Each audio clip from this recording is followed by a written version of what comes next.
Ini adalah sebuah buku catatan penuh yang berisi kesedihan dan penderitaan. Ibu mencintai ayah, sangat mencintainya, dan aku tahu itu. Bukankah mereka saling membersamai tak kurang dari kurun waktu 40 tahun? Dan bukankah itu cukup untuk membuktikan kekuatan cinta di antara mereka? Kesetiaan cinta yang mereka miliki satu sama lain. Walau ku tahu, seringkali cinta terhadap manusia lain sifatnya amatlah terbatas dan tidak sempurna. Tetapi ini cukup menunjukkan bila ibu dan ayah memang saling mencintai, terlepas dari perhara apa saja yang pernah menimpa biduk rumah tangga mereka. Aku kembali memperhatikan ayah. Perasaan iba kini menggerogoti batinku. Mau sampai kapan ayah begini? Keadaan ayah sudah sangat lemah dan semakin hari, ayah semakin tak kuat menopang tubuhnya sendiri. Ya Allah, berikanlah hidayah-Mu. Hatiku masih merasa belum ikhlas dengan apa yang kulihat.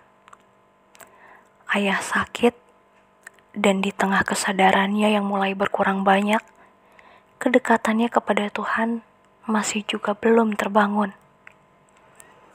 Tetapi, bukankah Allah Maha membolak-balikan hati manusia? Suara ibu pelan dan parau sekali. Ibu lalu bangkit dan menghadap kepadaku. Wajahnya sempurna basah, dan kelopak matanya seperti seukuran bola pingpong.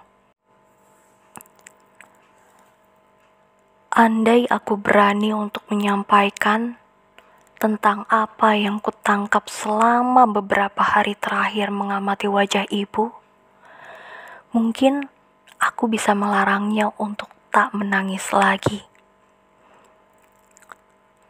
Oh Tuhan, aku memang pernah berdoa untuk mengakhiri penderitaan ibu yang disebabkan karena perilaku ayah yang selalu menyakiti hatinya.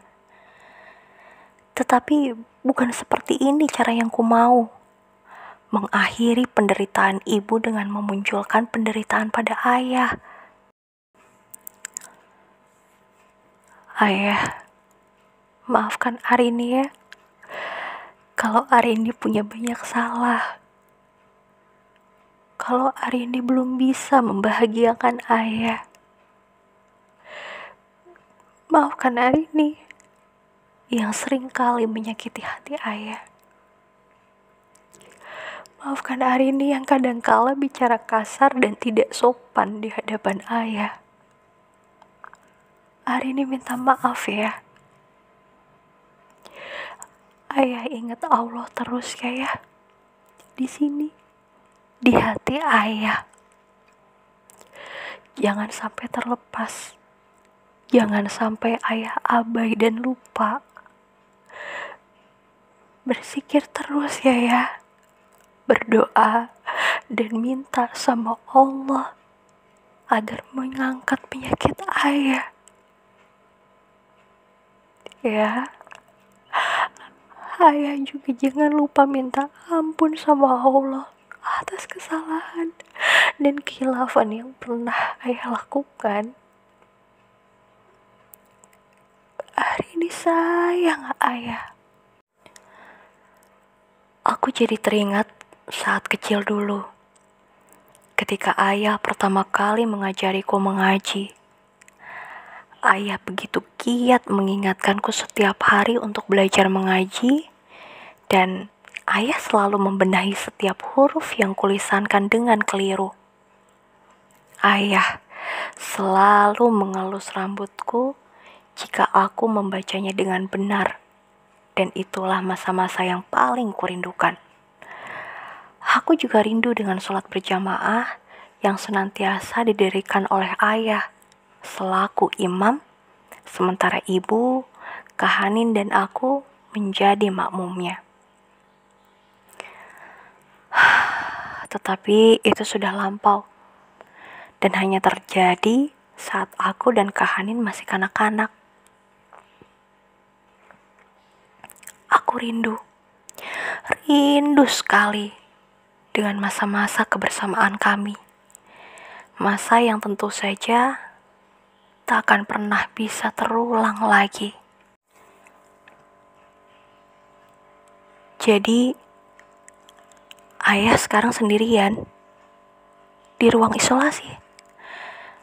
Tapi, ayah kan tidak bisa bangun sendiri, Mas. Perlu dibantu. Malam itu aku baru tersadar jika pengorbanan ibu telah dilakukannya sepanjang hayat. Dan bukan hanya teruntuk suaminya saja, melainkan pula untuk kebahagiaan anak-anaknya. Ibu rela memendam luka berpuluh-puluh tahun lamanya hanya demi menyaksikan aku dan Kahanin bisa terus bersama ayah. Walau kami semua tahu ayah selalu siap dengan pedangnya, yang kapan saja bisa menghunus tepat di jantung ibu, mencabik-cabik perasaannya, hingga meninggalkan luka yang terus menganga, berdarah, dan bernanah. Bisa bayangkan, siapa orangnya yang rela disakiti selama puluhan tahun sepanjang usia pernikahan hingga menua menjelang? Bahkan aku sendiri, sebagai perempuan pun tak kuat bila harus menjalaninya. Ayah menjual harga diri dan kehormatan dengan tubuhnya hanya demi memenuhi syahwat. Menukar akhirat untuk dunia. Menukar cinta dan kasih sayang seutuhnya dari keluarga untuk sebongkah kebencian yang diam-diam terpaksa disembunyikan oleh ibu. Dan ia tetap tega melakukan itu.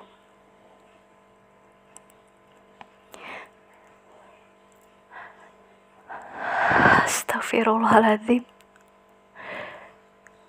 Kamu diapain aja sama ayah? Nur bilang, kamu diapain aja sama ayah kami? Ibu pernah bilang, jika ibu bukan tidak pernah mencintai seseorang atau merasakan jatuh cinta sebelumnya, ibu hanya ingin patuh terhadap kakek dan nenek. Mumpung mereka masih ada, maka tidak ada hal lain yang lebih utama bisa diberikan oleh seorang anak terhadap kedua orang tuanya, kecuali mematuhi perkataan mereka. Katanya, nenek pernah bilang, perkataan orang tua itu pasti ada tujuan baik untuk anak-anaknya, tidak mungkin untuk menjerumuskan. Lantas, ibu dan ayah menikah secara sah, disaksikan oleh kakek dan nenek, serta keluarga besar dari ayah. Juga tentu saja disaksikan oleh para malaikat. Ibu katanya bahagia, dan selang 2 tahun kemudian, hamil Kahanin. Lalu aku, Arini. Ibu pernah membawa kami pulang ke kampung halamannya dan berniat mengadukan ini semua. Tetapi ibu tidak mungkin menyakiti hati kedua orang tuanya.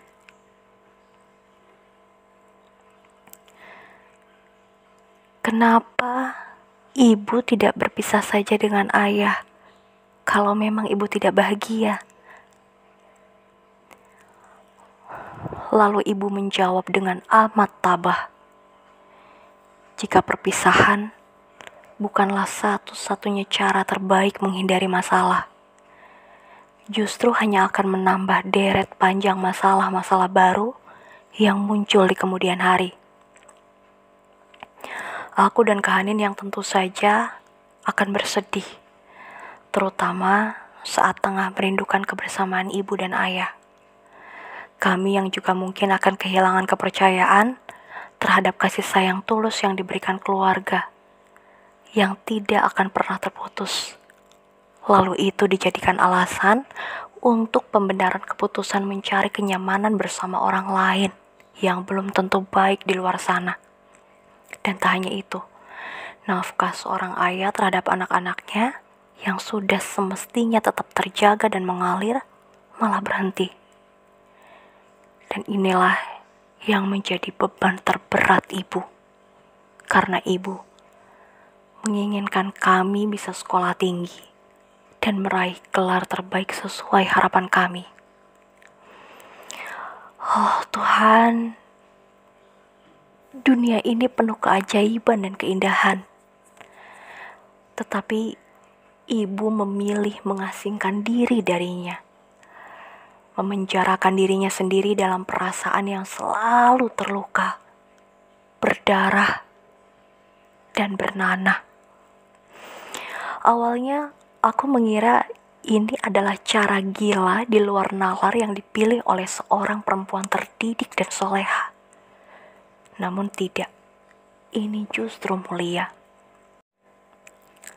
Ibu bilang, dunia ini memang tempatnya bercapai-capai, berletih-letih. Bukankah kebahagiaan itu mahal harganya? Dan surga tak mampu terbeli hanya dengan bermimpi dan terbaring malas di atas ranjang sepanjang hari.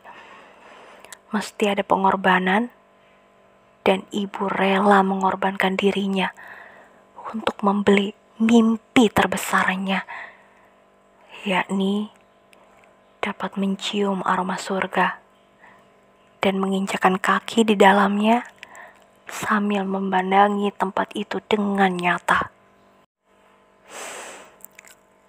Oh Tuhan, bukankah impian sebesar itu serta pengorbanan seberat itu hanya bisa muncul dari kesucian hati? Cintalah yang membuat bahagia sekaligus derita. Dan ibu, ia membanting perasaan benci dan sesal, menggali tempat dan menguburnya ke dalam, hanya demi membahagiakan kami, anak-anaknya, dan menyaksikan kecemerlangan masa depan kami.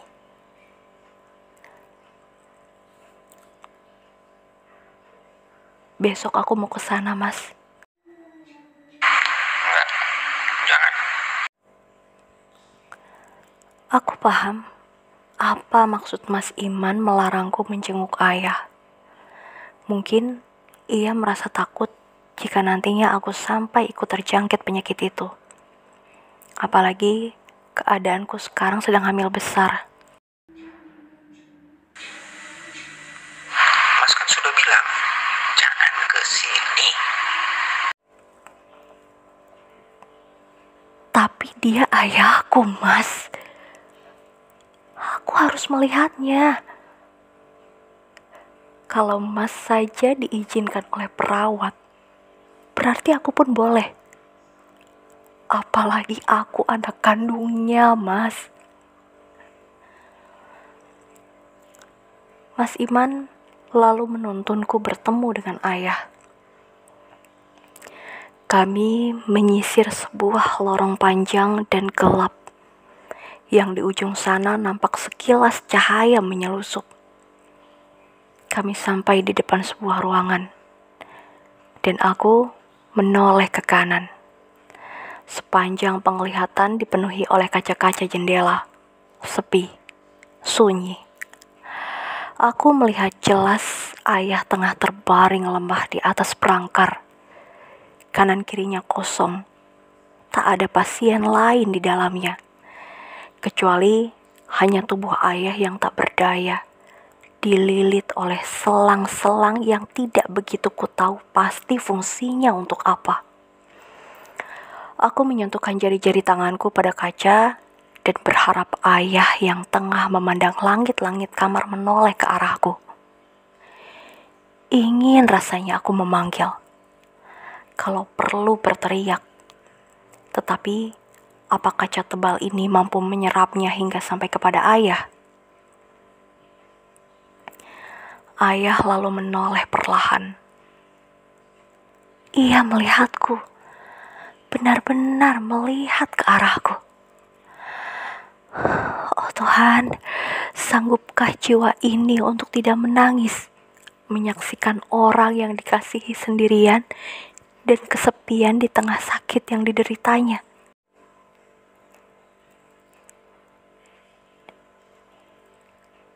Tuhan memberikan kesempatan kepada kami untuk kembali bersama. Tetapi setelah itu, ia mencabutnya kembali.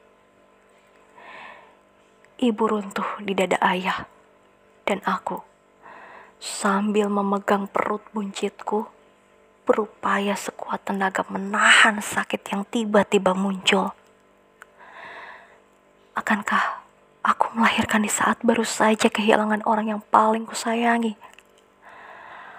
Aku ingin menyaksikan pemakaman ayah lebih dulu, Tuhan. Aku pun segera menghubungi Mas Iman dan memintanya untuk cepat pulang. Dan tiba-tiba saja, seseorang lainnya yang amat kukenal muncul di ambang pintu. Kak Hanin, ia membeku.